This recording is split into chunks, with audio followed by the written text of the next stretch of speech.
তো স্যার, আপনি যখন সন্ত রামপালজি মহারাজের কাছে নাম দীক্ষা নিলেন এবং ওনার দেওয়া ভক্তি করলেন, তাতে আপনার যে ক্যান্সারের রোগ ছিল সেটা কি ঠিক হয়ে গেল? যখন আমি সন্ত রামপালজি মহারাজের বারওয়ালা আশ্রম, জেলা হিসার, হরিয়ানাতে পৌঁছালাম আর সেখানে নাম দীক্ষা নিলাম, এবং তারপর যখন সন্ত রামপালজি মহারাজের দর্শনের জন্য লাইনে দাঁড়িয়ে থেকে আশীর্বাদ নিলাম, ঠিক সেই মুহূর্তে আমার মুখ থেকে রক্তপাত বন্ধ হয়ে গেল। থুতু ফেলতাম যখন রক্ত বেরোতো মুখ থেকে, যখন বন্ধ হয়ে গেল তো মনে খুব আনন্দ হলো আমার। তখন আমি ভাবলাম যে আমি সঠিক জায়গায় এসে পৌঁছেছি।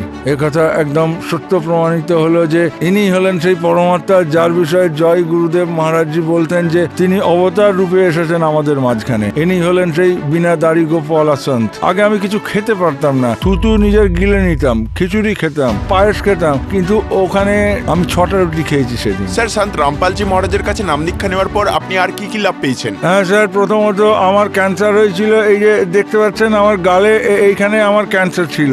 এই যে দেখুন আমার গাল কাটা আর আমার চোয়ালও কাটা, আর আমার পুরো চোয়াল কেটে ফেলে দেওয়া হয়েছে, আর আমি খাবার খেতেও পারতাম না। কিন্তু সন্ত রামপালজির সাথে যুক্ত হওয়ার পর আমি খাবার খেতে শুরু করি, এবং আগে যখন কথা বলতাম তখন ভেতর থেকে রক্তক্ষরণ হতো আমার, সেই রক্তপাতও আমার বন্ধ হয়ে গেছে, এবং পরে ওষুধ খাওয়া বন্ধ করে দিই আমি।